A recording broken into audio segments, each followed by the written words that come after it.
기도하시겠습니다. 하나님 감사합니다. 오늘도 저희를 말씀의 자리로 불러주셔서 하나님과 함께 교제하고 하나님의 뜻 가운데 서게 하시니 참으로 감사드립니다.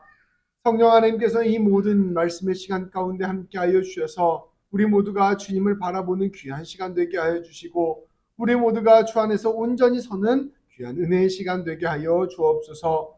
우리 주님 예수님의 이름으로 기도합니다. 아멘.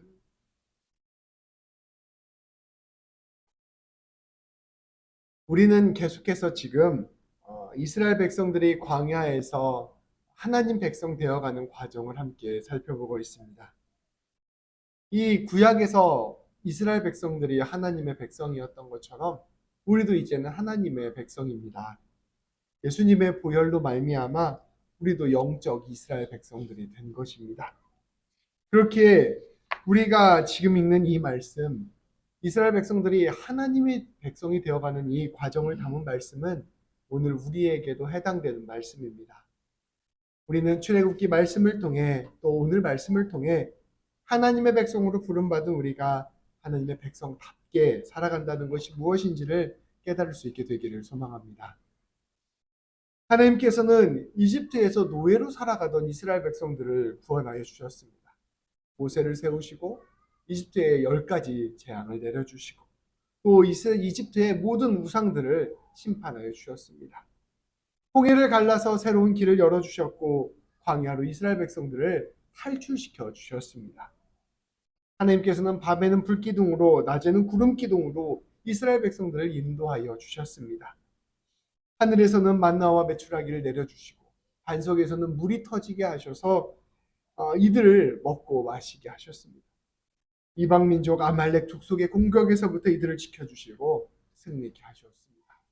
이러한 모든 일들은 하나님께서 하나님의 백성들에게 어떠한 일을 하시는지를 우리에게 보여줍니다. 우리가 하나님의 백성이 되면, 하나님의 백성으로 살아가게 되면 우리의 모든 인생길이 다 하나님 손안에 있음을 알게 됩니다. 우리가 눈에 보이는 불기둥, 구름기둥은 없고 눈에 보이는 만나와 메추라기는 없지만 우리가 하나님 믿고 하나님과 더불어 동행하며 살아가다 보면 하나님이 내 인생 다 인도해 주시고 책임져 주시는구나를 새삼새삼 깨닫게 된다는 것입니다. 하나님의 인도하심을 경험하게 되고 하나님의 먹이심과 입히심을 경험하게 되고 세상 권세와 악으로부터 우리를 구원하여 주시고 건져 주신다는 것을 우리는 경험하게 되는 것입니다. 그래서 우리는 점점점 하나님을 믿고 신뢰하게 되고 하나님 백성으로서의 삶을 살아가게 되는 것입니다. 우리 하나님께서는 이처럼 당신의 백성들을 먹이시고 보호하시는 분, 하나님의 백성을 당신의 품으로 이끄시는 분, 모든 우상들과 악한 권세들을 무너뜨리시는 분이십니다. 하나님께서는 또한 이스라엘 백성과 계약을 맺으셨습니다. 단순히 이렇게 하나님께서 어떻게 일하시는가 이것만 보여주고 끝나신 것이 아니라 하나님과 명백하게 계약을 맺게 하신 것입니다. 하나님 백성으로서 하나님 백성답게 사는 길, 하나님과 교제하며 하나님의 복과 은혜 안에서 하나님의 뜻대로 사는 길을 이 계약을 통하여 여신 것입니다. 하나님께서는 이스라엘 백성들의 하나님이 되셨고 이스라엘 백성들은 하나님의 백성이 되는 계약을 맺으셨습니다. 우리가 지지난주 말씀 가운데 이렇게 계약을 나누는 것을 함께 배웠잖아요. 그러면서 이 이스라엘 백성들이 맺었던 계약이 바로 우리가 예수님과 함께 예수님의 보혈로 맺은 계약이 되었다는 사실도 함께 나누었습니다. 우리도 하나님과 주님의 보혈의 계약으로 말미암아 계약으로 맺어지게 된 하나님의 백성인 것입니다. 이 계약을 다시 한번 생각해 보겠습니다. 이스라엘 백성들은 하나님으로부터 십계명 말씀을 받았습니다. 그리고 하나님께서는 시내산에 모세와 이스라엘의 장로 대표들을 불러 모으셨습니다. 그리고 그곳에서 하나님의 말씀을 가르쳐 주시고 이 말씀을 통하여 이스라엘 백성들에게 서약을 하게 하셨습니다. 그리고 제단을 쌓게 하시고 그곳에서 번제와 화목제를 드리게 하시고 이 피 위에서 계약을 굳게 맺으셨습니다.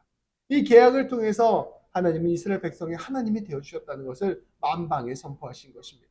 그런데 이스라엘 백성들은 이제 하나님 뜻대로 살아가겠다 고백하고 나아가게 된 것입니다. 하나님께서는 이처럼 이스라엘 백성과 계약을 맺으신 뒤에 그 다음에 곧 이어서 이스라엘 백성들에게 성막 짓는 법을 가르쳐 주셨습니다. 이게 지난주 함께 우리가 나누었던 말씀이죠. 하나님께서 이스라엘 백성들을 하나님 백성 삼아 주시고 어떻게 살아야 될지 십계명을 통하여 알려주시고 이제 이스라엘 백성과 함께 하나님 백성으로서의 계약을 맺으신 다음에 이제 하나님을 만나고 교제하는 성막을 짓게 하시는 것입니다. 이 성막을 통하여 계속해서 이제 이스라엘 백성들과 교제하고 모든 삶 속에서 하나님이 우리와 함께 하심을 보게 하신 것입니다. 이것도 마찬가지로 우리에게 똑같이 적용할 수 있죠. 우리의 마음 가운데 성전을 짓고 날마다 주님 바라보고 주님 교제하고 우리의 삶을 하나님께 내어드리는 것이 바로 하나님 백성으로서의 삶이 된다는 것을 우리는 지난주 말씀을 통하여 함께 나누었습니다. 이게 보면 차근차근 하나님의 그 이끄심과 빌드업이 느껴지잖아요. 하나님께서 노예로 살아가는 이스라엘 백성들을 건져주셔서 백성 삼으시고 이 백성으로서의 삶을 차근차근 인도하시는 것을 알 수가 있습니다. 그러한 과정 가운데 오늘 일이 일어난 것입니다. 하나님께서 이스라엘 백성과 계약을 맺으시고 성막을 가르쳐 준 뒤에 이스라엘 백성들의 대표였던 모세를 시내산으로 불러 들이십니다. 당시에 시내산에는 하나님의 임재가 가득했어요. 구름이 가득 끼고 그 안에는 강렬한 불빛이 있고 그 속에 하나님의 임재가 있었던 것입니다. 하나님께서는 모세에게 올라와라. 나와 함께 나와 함께 있자. 내가 너에게 가르쳐주고 싶은 것이 있다라고 말씀하여 주셨습니다. 특별히 돌판에다가 계명과 율법들을 적어서 한 이스라엘 백성들에게 전해주라고 하나님께서 불러 모으시는 것입니다. 그런 상황 가운데 일어난 일이 바로 오늘 말씀입니다. 이 모세가 이제 하나님의 부르심을 받아서 시내산에 올라갔는데 40일이 지나고 말았습니다. 이게 보시면 이게 시내산이에요. 이제 이 시내산에 하나님의 그 구름이 가득 차게 되고 이제 여기에 모세가 홀로 올라가게 되는 것입니다. 근데 그 모세가 이 시내산에 올라간 지 40일이 지나버렸어요. 근데 이스라엘 백성들은 이 산 아래에 있었는데 이런 생각을 하게 됩니다. 모세가 하나님을 만나러 시내산에 올라갔는데 40일이 지나도 내려오지 않는다. 근데 보면 아시다시피 이 산에는 먹을 것도 없고 마실 것도 없잖아요. 이 산 꼭대기에 사람이 혼자 올라가면 며칠을 버틸 수가 있겠어요. 올라가서 한 3일만 있어도 사람이 기진맥진하고 죽을 수 있는 상황이었을 것입니다. 그런데 40일이 지날 때까지 모세가 내려오지 않자 이제 이스라엘 백성들이 걱정이 되기 시작한 것입니다. 우리의 지도자, 우리의 앞장을 서서 우리와 하나님 사이에 소통을 매개해 주던 사람, 우리를 하나님의 뜻 가운데 인도하던 이 모세가 사라지니 앞으로 이제 우리는 어떻게 해야 하나 막막해지기 시작했던 것입니다. 이러한 배경 위에서 오늘 말씀이 시작되었습니다. 이 두려움과 불안한 마음을 가지고 이제 이스라엘 백성들은 문제를 해결해야겠다는 생각을 갖게 됩니다. 그래서 이 이스라엘 백성들이 아론을 찾아가게 된 것이죠. 아론에게 이야기합니다.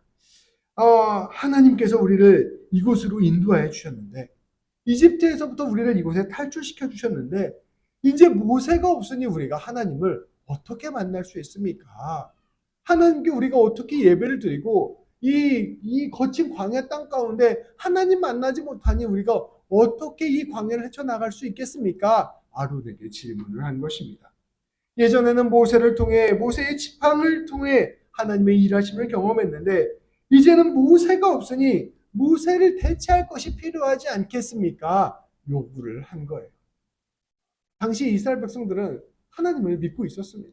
그런데 이 하나님과 교제할 수 있는 수단이 소통할 수 있는 사람이 바로 모세였는데 이 모세가 사라지니까 하나님 만날 방법이 없어진 거예요. 그러니까 두렵고 떨리는 마음으로 이 아론을 찾아서 이 문제를 요구한 것입니다. 이스라엘 백성들은 아론을 찾아가서 이와 같이 말합니다. 일어나십시오. 우리를 위하여 인도할 신을 만들어 주십시오. 우리를 이집트에서 이곳까지 인도한 모세는 지금 어떻게 되었는지 모르겠습니다. 저 40일 동안 올라갔는데 아마 죽지 않았을까요? 아론에게 모세를 대신하여 우리에게 하나님을 만날 수 있는 통로를 제시해달라 요청한 것입니다. 아론은 어떻게 할지 고심했을 것입니다. 이 대변인이었잖아요.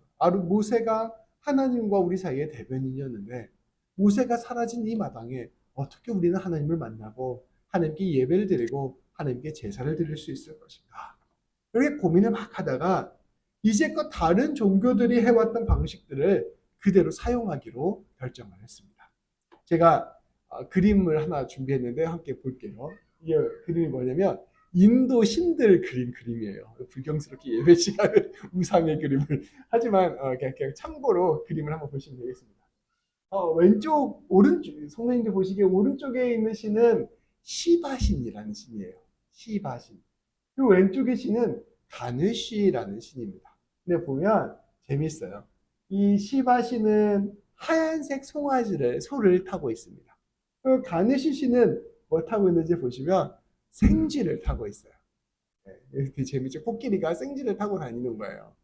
그래서 인도에 가면 이 소들이 많잖아요. 하얀 소들. 물론 이 소를 귀하게 여기는 것도 있지만 인도 사람들은 하얀색 소 위에 시바신이 타고 있다고 믿습니다. 그래서 이 소를 볼 때마다 이 위에 시바신이 있다고 생각을 하기 때문에 소를 귀하게 여기는 거예요. 이 가느시 신전에 가면 생쥐를 키워요. 그래서 막 이만한 렛이 막 수백 마리가 수천 마리가 있는 그 사원들이 있습니다. 근데 그 사람도 마찬가지로 이 신 위에 가느시 신이 있다고 믿는 겁니다. 이 고대 사람들의 신관이었어요. 고대 사람들은 신이 동물, 어떤 특정한 신비로운 동물을 타고 다닌다고 믿는 경우가 많았습니다. 근데 이런 신관이 이쪽 인도 신에게도 반영이 된 거죠. 이 아론이 생각하기에 이렇게 생각한 거예요. 하나님이 어디 계신지 내가 어떻게 합니까? 하나님을 우리가 어떻게 만날 수 있겠습니까? 하나님을 만날 수 없으니 하나님이 계시는 그 자리를 만들면 되겠습니다. 라고 생각을 한 것입니다. 그래서 이 아론이 금송아지를 만든 거예요. 금송아지 신을 섬기는 것이 아니라 이 금송아지 위에 여호와 하나님이 있다고 믿은 것입니다. 하나님을 만나는 자리, 하나님께 예배하는 자리를 아주 눈에 선명하게 보여주기 위하여 금송아지를 만든 것이에요. 이스라엘 백성들에게 가서 일단 금 귀걸이를 거두라고 합니다. 예전에 성막 지을 때 그 예물을 다 거뒀으니 이제 별게 남은 게 없잖아요. 그래서 금 귀걸이를 다 거두라고 해서 그것을 녹여서 금송아지를 만들었습니다. 주형 틀에다가 녹여가지고 큰 모양을 만들고 그걸 예쁘게 다듬어가지고 금송아지 모양을 만들었죠. 그리고 그 금송아지를 이스라엘 백성들 앞에 놓여놓고 여기에 여호와 하나님이 계신다 이야기하는 것입니다. 눈에 보이지 않는 하나님, 눈에 일하시지 하나님이 어디 계실까 알 수 없어 하는 그 이스라엘 백성들에게 하나님이 지금 여기 계시다는 것을 분명하게 금송아지를 통하여 보여주는 것이죠. 다 완성된 금송아지를 보자 너나 할 것 없이 환호하며 외치기 시작하였습니다. 하나님이 이제 어디 계시지? 하나님 우리가 어떻게 만나지? 이렇게 생각했다가 여기에 하나님이 있다고 확실해지니까 사람들이 마음이 다시 안전해지고 평안해지고 두려움과 불안함이 사라진 거예요. 이스라엘아, 이스라엘 백성들이 외쳤습니다. 이스라엘아, 이 신이 너희를 이집트 땅에서 인도하여 낸 너희의 신이다. 그들은 모세의 부재로 인해 두렵고 불안했던 마음을 쓸어내리며 안도하는 마음으로 눈물을 흘리며 하나님의 이름을 환호하는 것입니다. 이러한 사람들의 반응을 보자 아론이 내가 한 일이 참 맞았구나라는 생각을 하게 됩니다. 이 용기를 내서 이제 아론은 이야기합니다. 이 금송아지 앞에 다시 제단을 쌓아요. 근데 이 제단은 하나님과 이스라엘 백성들이 그 계약을 맺었던 그 제단을 다시 만들어 놓은 것입니다. 그리고 그 제단을 쌓아놓고 그 앞에서 이야기합니다. 내일은 여호와의 축제일입니다. 내일 우리 모두 다 함께 모여 여호와께 잔치를 드립시다. 그리고 다음날 이튿날이 되자 사람들은 일찍 일어나 송아지 상 앞에서 여호와 하나님께 번제와 화목제를 드렸습니다. 그리고 앉아서 먹고 마시며 일어나서 뛰놀며 신나게 춤을 추었습니다. 오늘 일어난 이 사건을 보면 이것은 사실 송아지 신을 숭배한 것이 아니었습니다. 이게 하나님을 떠나서 송아지 신을 다시 찾아 나선 게 아니라요. 하나님이 어디 계신지 두려워서 알지 못하다가 원래는 모세를 통해서 하나님을 만났는데 모세가 없어지니 그 두려운 마음 가운데 걱정하다가 송아지상을 만들어 놓고 하나님께 다시 예배를 드리기 시작하는 것입니다. 이스라엘 백성들의 입장에서 보면은 이것은 하나님께, 특별히 여호와 하나님께 예배를 드린 것이었습니다. 오늘 하나님과 이스라엘 백성들이 오늘 이스라엘 백성들이 하는 이 일들을 보면 앞서 이스라엘 백성들과 하나님 사이에 맺었던 계약과 거의 똑같은 일을 한 것을 볼 수가 있습니다. 제단을 짓고 번제와 화목제를 드리고 함께 먹고 마시는 것. 이거는 하나님과 계약을 맺었을 때 했던 일과 똑같은 일이었습니다. 근데 달라진 건 하나였어요. 그때는 하나님 앞에서 서약을 하고 하나님의 말씀을 듣는 것이 그 하나님을 만나는 자리였다면 이제는 그것 대신에 금송아지가 있었다는 것. 여기에 하나님이 계시다는 것을 믿고 나아갔던 것. 이것 하나만 달랐던 것입니다. 그때에는 눈에 보이지 않는 말씀과 서약 그리고 하나님의 약속이 있었다면 이번에는 눈에 보이는 송아지상이 있었다는 것입니다. 이것이 지난번과 이번 사이에 다른 유일한 하나였어요. 그런데 이 둘 사이가 결정적인 차이였던 것입니다. 예배를 똑같이 드렸는데 말씀 위에 서서 예배를 드리느냐, 금송아지를 보면 여기에 하나님이 계시다라고 생각하면서 예배를 드리느냐, 이 둘 사이가 결정적인 차이라는 것을 말씀이 이야기하고 있는 것입니다. 이것은 하나님께서 이스라엘 백성들을 하나님의 백성으로 부르신 다음에 하나님의 백성으로 살아가는 그 길 가운데 하나님의 백성이 빠질 수 있는 가장 큰 그리고 가장 위험한 함정을 우리에게 보여주고 있는 것이었습니다. 하나님께서는 이러한 일이 일어나자 즉각적으로 반응하였습니다. 하나님께서는 함께 있었던 모세에게 바로 말씀하십니다. 너는 지금 당장 내려가라. 네가 이집트에서 인도한 너의 백성이 타락하였다. 이 말이 좀 바뀌어요. 원래는 하나님이 내가 이집트에서 인도한이라고 이야기했는데 여기서는 네가 이집트에서 인도한 너의 백성이라고 이야기합니다. 약간 하나님이 속된 표현으로 손절하는 게 느껴져요.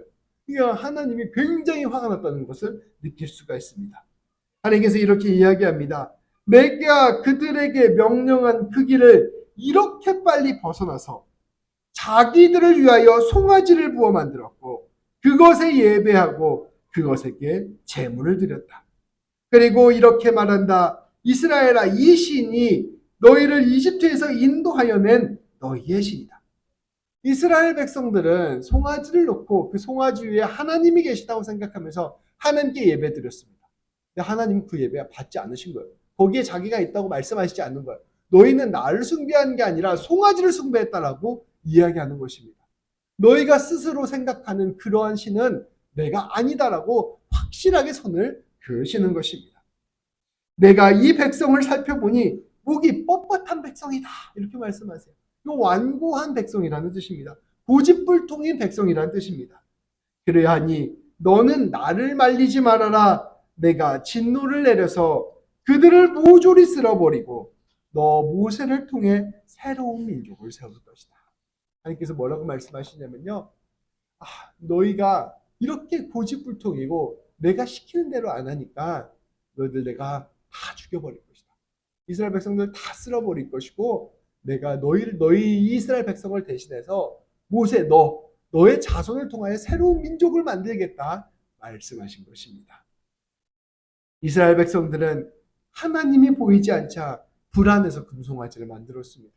나쁜 마음이 아니었어요. 하나님이 안 보이니까 하나님이 보이는 그 자리를 만든 것입니다. 그리고 그 금송아지를 통해서 하나님 만나려고 했습니다. 하나님께 예배 드리려고 했습니다. 그런데 하나님께서는 이렇게 말씀하십니다. 너희는 너희들을 위하여 송아지를 만든 것이다. 그리고 그 송아지에게 경배하는 것이다. 이 송아지는 내가 아닐 뿐더러 그저 너희를 위해 만든 우상일 뿐이다 라고 말씀해 주시는 것입니다. 우리는 이 말씀을 세심하고 진지하게 살펴보아야 합니다. 오늘 이 말씀은 사실 앞서 성막을 어떻게 만들어야 될지 예배를 어떻게 드려야 할지를 자세히 말씀해 주신 후에 나온 말씀입니다. 하나님께서는 예배를 드리는 것보다 더 중요한 것이 있다고 말씀하십니다. 그것은 예배를 어떻게 드리느냐입니다. 이것은 다르게 말하면 네가 하나님을 어떻게 생각하고 네가 하나님을 어떻게 만나느냐가 예배의 핵심이라는 것입니다. 실제 하나님과 교제하고 실제 하나님과 사랑을 나누고 실제 하나님을 만나야지 네가 상상하는 그런 하나님 만나면 안 된다고 말씀하시는 것입니다. 예배는 하나님과의 교제입니다. 하나님을 알고 하나님을 만나고 하나님의 뜻에 순종하는 것이 참된 예배입니다. 그런데 하나님과 상관없는 예배, 내가 생각하는 하나님, 내가 원하는 하나님만을 섬기는 것은 사실 타락한 예배라는 것을 주님은 말씀해 주고 계시는 것입니다. 우리는 하나님을 만날 때 하나님이 우리에게 이러한 것을 해주셨으면 좋겠다라고 생각하는 것들이 있어요. 하나님이 나에게 건강을 주셨으면 좋겠다. 하나님이 나에게 부를 주셨으면 좋겠다. 하나님이 나를 성공시켜 주셨으면 좋겠다. 하나님이 내 자식들을 잘 되게 해주셨으면 좋겠다. 이 모든 것들 하나님이 우리에게 주시는 복입니다. 그런데 그것들은 어디까지나 하나님과 우리 사이의 만남의 부수적인 것들이에요. 그것이 하나님 전체는 아닙니다. 근데 이것이 하나님보다 중요하게 되면 그때부터 예배가 타락하기 시작하는 것입니다. 내가 생각하는, 내가 원하는 그것이 하나님 그분보다 중요해지면 사실 내가 진짜로 믿는 하나님은 그 내 앞에 있는 나의 부와 나의 명예와 나의 권세와 내가 원하는 그것이 내 진짜 하나님이 되는 것이죠. 우리 하나님께서는 그러한 금송아지를 통하여 하나님을 만나는 것을 거부하신 것입니다. 이 말씀을 들으면 우리는 자연스럽게 16세기 종교개혁 시기를 떠올리게 됩니다. 교황은 이렇게 이야기했어요. 이 세상에서 가장 화려하고 아름다운 성당들을 건축했습니다. 아주 찬란한 공간들을 만들었어요. 그리고 이 찬란한 공간에 하나님이 계신다고 주장하였습니다. 교황청은 온 유럽을 돈과 권력으로 지배하면서 이것이 하나님의 일하심의 증거라고 주장하였습니다. 하나님이 어디 계시느냐? 사람들이 물어보았을 때 화려한 성전을 보여준 거예요. 이렇게 화려한 성전을 보십시오. 이 화려한 성전이 하나님의 일하심의 증거가 아니겠습니까? 하나님이 어디 계십니까? 여러분, 이 화려한 부를 보십시오. 성공을 보십시오. 이것이 바로 하나님이 계시는 증거가 아니겠습니까? 여러분, 하나님이 어디 계십니까? 여러분, 이렇게 뛰어난 지식들을 보십시오. 이것이 바로 하나님이 계시는 증거가 아니겠습니까? 이렇게 이야기한 거예요. 사람들은 하나님이 어디 계신지 모르니 불안해하고 두려워합니다. 그러니까 자꾸 하나님이 계시는 무언가를 보여주고 싶어 하는 거예요. 그것을 통해서 여기에 하나님이 계신다 이야기하고 있는 것입니다. 하나님이 여기서 일하셨습니다. 하나님이 저기서 일하셨습니다. 우리가 사실은 원하는 그것들을 잔뜩 보여주면서 여기에 하나님이 있습니다 이야기했던 것입니다. 그런데 하나님께서는 그러한 것들을 보시며 타락했다라고 말씀하여 주시는 것입니다. 자기가 만들어 오는 하나님을 숭배하면서 하나님께 예배를 드린다고 주장하는 것, 이것이 바로 타락한 예배의 타락한 예배의 모습이라는 것입니다. 놀라운 것은 오늘 이 순간에도 우리의 믿음 속에서도 이러한 금송아지가 존재한다는 것입니다. 우리는 하나님이 보이지 않는 것을 두려워하고 불안해합니다. 우리 인생길을 앞으로 앞날을 생각할 때 어떻게 우리 인생이 펼쳐질지 알 수가 없잖아요. 내가 내 인생 건강하게 잘 살 수 있을지, 내 삶에 문제가 없을지, 내 삶의 고민들이 잘 해결될지 이런 것들을 우리가 미래를 알 수 없기 때문에 두렵고 불안한 마음이 늘 있습니다. 그러니까 우리는 그것들을 두려워하고 걱정하는 것이죠.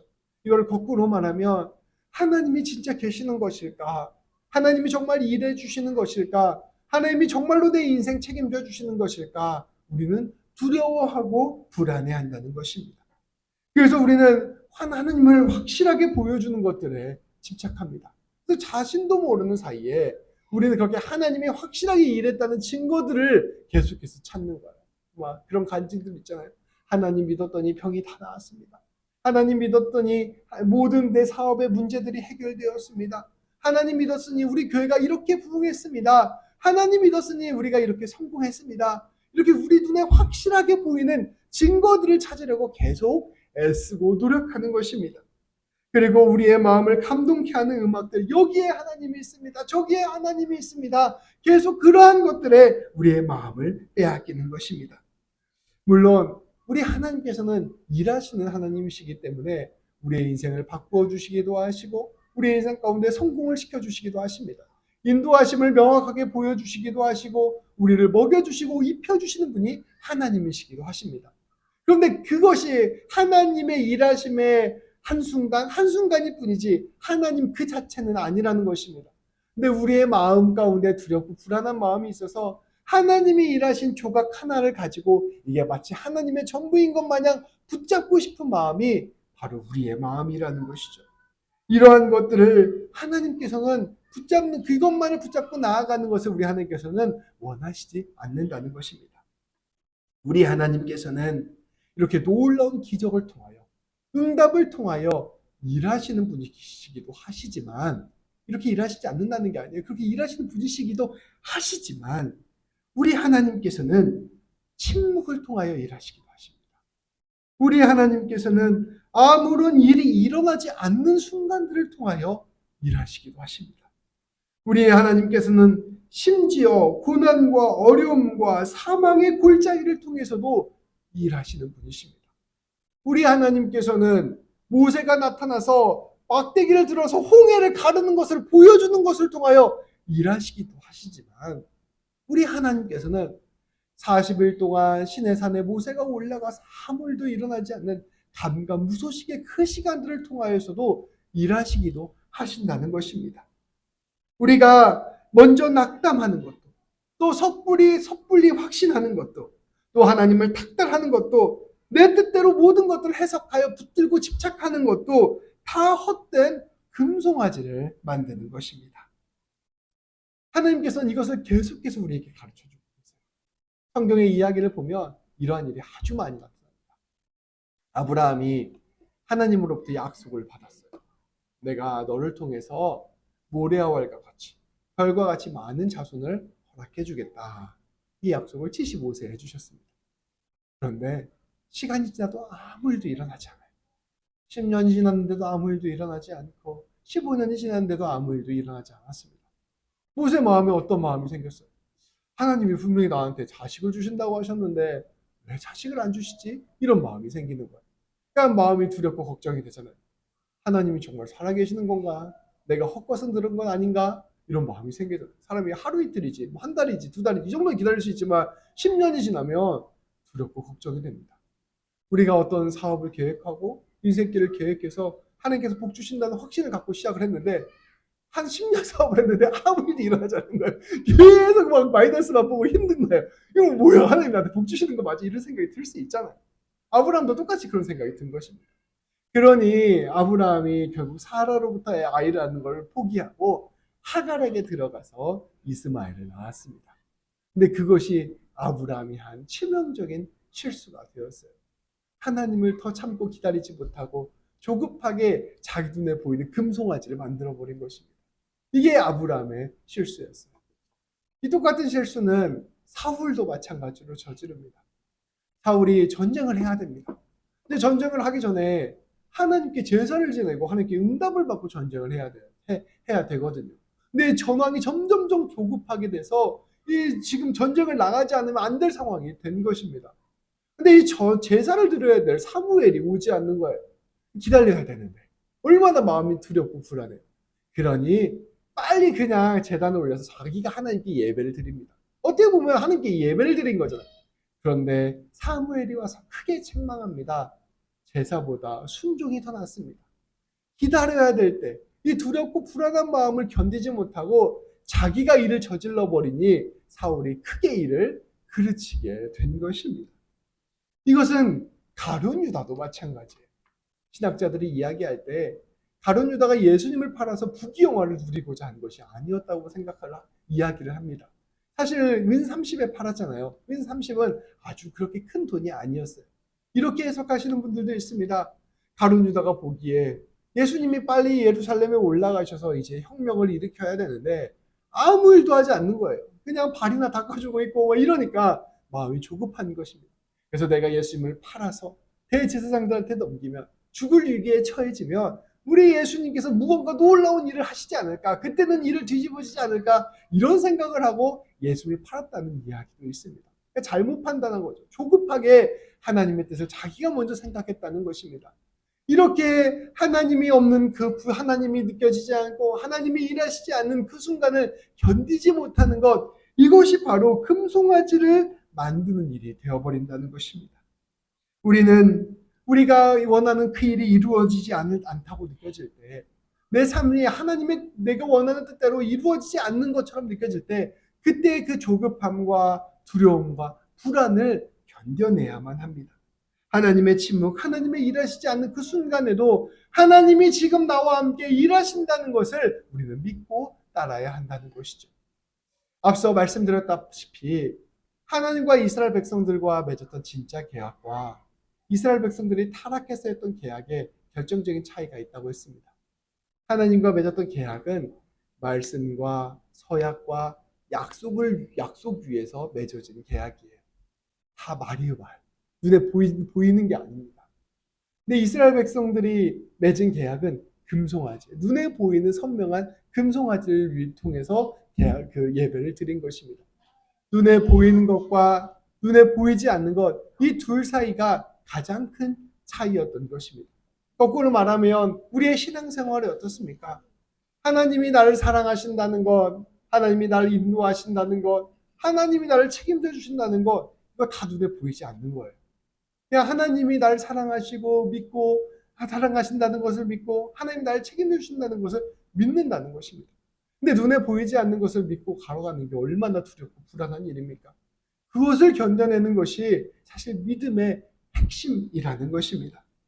우리가 눈에 보이지 않는다고 해서 그것들을 두려워하고 떠는 것이 아니라 우리가 원하는 것들 있지만 그것들 잠시 내려놓고 하나님 끝까지 신뢰하며 나아가는 것, 이것이 바로 예배의 핵심이다라고 말씀은 우리에게 가르쳐주고 있는 것이죠.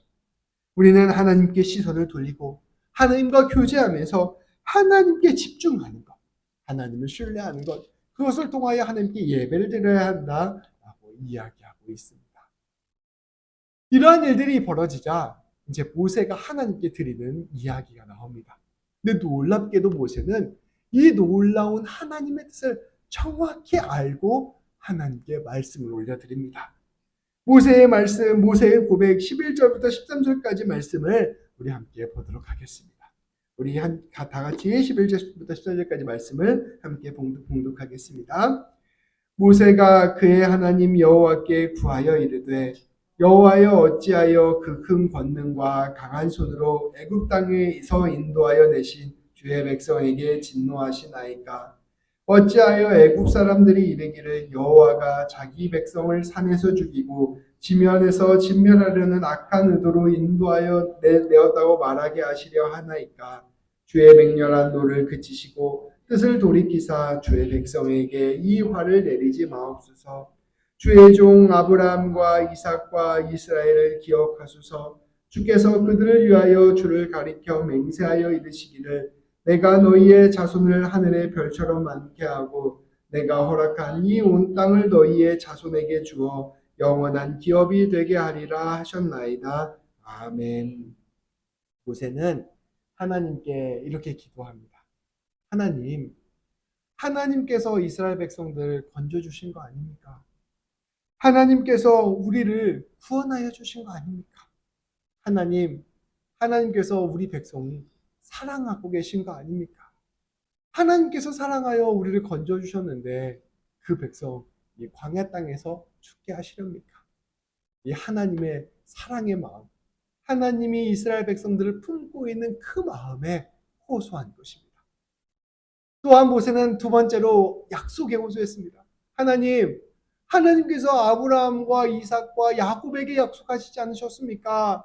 당신의 백성들을 이스라엘 땅으로 인도하여 주시고 그곳에서 자손들이 별거하지 않게 하시며 하나님께서 그들에게 복을 주시겠다고 약속하지 않으셨습니까? 하나님의 그 사랑과 하나님의 그 약속에 호소함으로 하나님께서 이렇게 말씀해 주셔놓고서는 이제 심판하시면 어떻게 합니까? 하나님 그 뜻 돌려주십시오 라고 요청을 한 것입니다. 이스라엘 백성들은 눈에 보이지 않는 금송아지를 붙들고 여기에 하나님이 있다고 이야기했습니다. 근데 모세는 끝까지 하나님의 사랑과 하나님의 약속 붙들고 그거 신뢰하며 나아갔던 것입니다. 그랬더니 하나님께서 그 마음을 돌이키셨습니다. 이것은 우리가 우리 하나님을 어떻게 이해하고 붙들고 살아가야 되는지를 우리에게 분명히 보여줍니다. 우리 하나님은 사랑이 하신 하나님, 약속하시는 하나님이십니다. 우리 하나님께서는 금송아지의 하나님이 아니시라는 것입니다. 우리는 눈에 보이는 무언가를 분명히 붙잡고 살아가기를 원합니다. 그러나 우리 하나님께서는 눈에 보이지 않지만 분명히 존재하는 것, 우리를 여전히 사랑하고 계시고 우리를 책임지겠다 약속해 주신 그 약속 붙들고 나아가기를 우리에게 원하시는 것입니다. 하나님께서 우리를 지극히 사랑하시고 우리를 구원하시고 복을 주시고 영생을 주시겠다 약속하신 그 하나님을 우리는 예배해야 한다는 것입니다. 우리가 인생을 살아가다 보면 하나님이 바로바로 응답해 주는 것처럼 느껴질 때가 있어요. 기도하는 족족 하나님께서 일하시는 경우들이 있습니다. 근데 아무리 기도해도 응답하지 않고 아무리 기도해도 하나님이 일하시지 않는 것처럼 느껴질 때가 있습니다. 주님 좀 도와주십시오. 주님 좀 살펴주십시오. 라고 하는데 인생이 계단이 쿵쿵쿵쿵 내려가는 것처럼 느껴질 때가 있어요. 그때 우리는 걱정이 됩니다. 두렵습니다. 심지어 하나님이 진짜로 계신가? 이런 생각까지 하게 됩니다. 하나님이 계시면 어떻게 나한테 이러실 수가 있을까? 이런 생각을 하게 된다는 것이죠. 그래서 우리는 그때 금송아지를 찾게 됩니다. 내가 좀 헌금을 안 내서 그런가? 내가 하나님 앞에서 뭘 좀 안 해서 그런가? 하나님이 날 사랑하지 않는 것인가? 뭐 여러 가지 뭔가 생각을 하면서 하나님을 단정 지어버리려고 한다는 것이죠. 그런데 그때에도 우리 하나님은 원하시는 거예요. 그럼에도 불구하고 하나님이 지금도 날 사랑하고 계시고 그럼에도 불구하고 하나님이 날 붙들고 계시고 하나님께서 내 삶 가운데서 반드시 은혜와 복을 주시겠다 약속하신 것을 이루실 것이다. 이 말씀으로 보여주신 하나님을 우리는 끝까지 붙들고 나아가야 하는 것입니다. 제가 우리 전에 세문학교 있을 때 청년들한테 많이 이야기했던 것인데요. 우리가 예수님을 믿고 하나님을 살아갈 때 이런 질문을 받습니다. 하나님이 어디 계십니까? 하나님이 나를 사랑하시는 증거를 보여주십시오. 이렇게 물어보는 사람들이 있었어요. 하나님이 살아계시면 내 인생이 이럴 수가 없는데, 하나님이 사랑하시면 이렇게 세상이 불공평할 수가 없는데, 어떻게 하나님이 나한테 이럴 수가 있습니까? 하나님이 나를 사랑하시는 증거가 어디 있습니까? 라고 물어보는 청년들이 있었습니다. 성도 여러분, 하나님이 우리를 사랑하시는 증거가 어디 있습니까? 내 인생이 조금 잘 되는 것, 그것이 하나님 나를 사랑하는 증거일까요? 내가 조금 더 다른 사람 봤을 때 많이 받은 것, 이것이 하나님이 나를 사랑하는 증거일까요? 그러면 인생이 계속 꼬이고 망하는 사람은 하나님이 안 사랑하는 겁니까? 하나님을 사랑하는 증거가 어디에 있습니까? 그 질문에 성경은 이렇게 대답합니다. 하나님이 우리를 사랑하시는 증거는 예수님의 십자가에 있습니다. 명확한 증거. 하나님이 어쩌면 우리에게 말해주신 유일한 증거. 예수님의 십자가의 죽음이 하나님이 우리를 사랑하시는 증거입니다. 우리를 지극히 사랑하시고 우리를 반드시 책임지시겠다는 그 약속의 증거가 바로 예수님의 십자가 안에 담겨져 있는 것입니다. 우리가 매일마다 교회에 오잖아요. 교회에 와서 예배를 드립니다. 예배를 보면서 우리는 뭘 바라보냐? 십자가를 바라봐야 됩니다. 십자가를 보면서 하나님이 나를 사랑하시지. 하나님이 나 붙들고 계시지. 하나님이 나 반드시 책임져 주시지. 이거 다시금 마음에 새기고 돌아가는 것이 예배입니다. 이것이 바로 금송아지에게 예배 드리는 것이 아니라 하나님을 바라보는 예배를 드리는 거예요. 하나님, 이번 주에는 꼭 내 문제 해결해 주셔야 됩니다. 이것도 뭐 나쁘지 않아요. 틀린 건 아니에요. 잘못된 건 아니에요. 당연히 그렇게 기도해야 되죠. 그러나 근본적으로 우리가 필요한 것은 예수님의 십자가를 바라보면서 하나님이 날 사랑하시는 것을 매일 진실로 깨닫는 것, 하나님은 그것을 원하시는 것입니다. 눈에 보이지 않는 것, 하나님의 놀라운 사랑의 언약이 바로 우리 십자가에 선포되었음을 우리는 말씀을 통하여 보게 되는 것입니다. 하나님께서는 이러한 모세의 호소에 응답하셨습니다. 뜻을 돌이키셔서 말씀하신 그 화를 내리지 않았던 것입니다. 모세가 이처럼 간절히 하나님의 사랑의 언약에 호소하여 간구하니 이스라엘 백성을 건져주신 것입니다. 우리 예수님께서 십자가에서 사랑의 언약을 드러내 주시니 우리를 하나님께서 건져주신 것과 일맥상통하는 일입니다. 귀한 성도 여러분, 우리 하나님의 사랑을 신뢰하십시오. 하나님의 약속을 신뢰하십시오. 여기서 중요한 것은 우리 하나님께서 십자가를 통하여 가르쳐 주시는 그 사랑이요, 하나님께서 약속해 주신, 십자가를 통하여 약속해 주신 그 약속입니다. 이것을 붙들고 신뢰하는 사람이 어둠과 같은 인생길을 끝까지 걸어갈 수 있습니다. 우리가 때로는 사망의 음침한 골짜기로 걸어가야 될 때가 있어요. 아무런 일도 일어나지 않는 것처럼 보일 때가 있습니다. 어떠한 것도 우리에게 소망이 되지 못할 때가 있습니다. 하나님께서 철저히 침묵하시는 것처럼 느껴질 때가 있습니다. 그때 우리가 바라볼 수 있는 유일한 길은 바로 십자가입니다. 십자가에 놀라운 사랑과 그 약속을 붙들고 신뢰하는 사람이 이 어둠과 같은 인생길을 끝까지 뚫고 갈 수 있는 것입니다. 이스라엘 백성들은 기다렸어야 돼요. 모세가 안 내려왔어도 하나님 생각하면서 끝까지 버텼어야 됩니다. 하나님이 우리를 붙잡고 계신 것이기 때문에 것이지 우리가 하나님을 붙잡고 있는 게 아니기 때문입니다. 하나님이 우리를 붙잡고 계신 걸 끝까지 신뢰하고 버텼더라면 금송아지를 만드는 실수를 범하지 않았을 것입니다. 우리는 때로는 하나님이 보이지 않기에 금송아지를 만들고 싶어 합니다. 이렇게 하면 복 주시지 않을까? 저렇게 하면 은혜를 받을 수 있지 않을까? 이런 생각, 저런 생각을 하기도 합니다. 그리고 사람들에게 자꾸 해명하고 설명하고 싶어 하기도 합니다. 그런 것들을 잘 내려놓고 좌고우면하지 마시고 하나님의 사랑의 말씀, 십자가를 끝까지 신뢰하십시오. 아무것도 보이지 않아도 예수님께서 끝까지 걸어가셨던 것처럼 하나님의 뜻대로 끝까지 걸어가시길 바랍니다. 우리 하나님 끝까지 믿고 신뢰할 때 우리 하나님의 백성으로서 승리할 수 있게 될 것이요 영광을 누릴 수 있게 될 것입니다. 우리가 하나님께 예배하는 것은 보이지 않는 하나님의 사랑과 하나님의 약속을 끝까지 믿고 걸어가는 것입니다. 이 길을 끝까지 걸어가는 우리 모든 성도님들 되시기를 주님의 이름으로 축복합니다. 기도하시겠습니다. 하나님 아버지 감사합니다. 하나님, 우리 눈에 보이는 것들을 붙잡고 살아가는 존재들이기에 날마다 눈에 보이는 무언가를 확신을 붙잡고 살아가고자 할 때가 참 많음을 고백합니다. 간증이나 또 사람들의 이야기나 또 눈에 보이는 성공이나 그러한 것들을 통하여 우리의 인생을 담보하고 싶어하고 우리의 인생을 평안한 길로 걸어가고 싶어하는 사람들임을 하나님 고백합니다. 그러나 하나님께서는 눈에 보이지 않는 것, 하나님의 사랑, 하나님의 약속을 바라보고 나아가라 우리에게 말씀하십니다. 그것이 두려운 길이고 불안을 견뎌내야 되는 길이지만 그 길을 걸어가라 우리에게 말씀하여 주십니다. 그 길을 걸어갈 때 우리가 악한 길로 빠지지 않고 온전히 주님의 뜻을 이루어갈 수 있음을 다시금 말씀해 주십니다. 하나님이 우리를 사랑하신다는 것, 하나님이 우리의 인생을 책임져 주신다는 것, 하나님이 우리의 모든 것들 가운데 거룩함으로 영광으로 함께 하신다는 것을 우리가 끝까지 신뢰하며 나아갈 수 있도록 인도하여 주옵소서.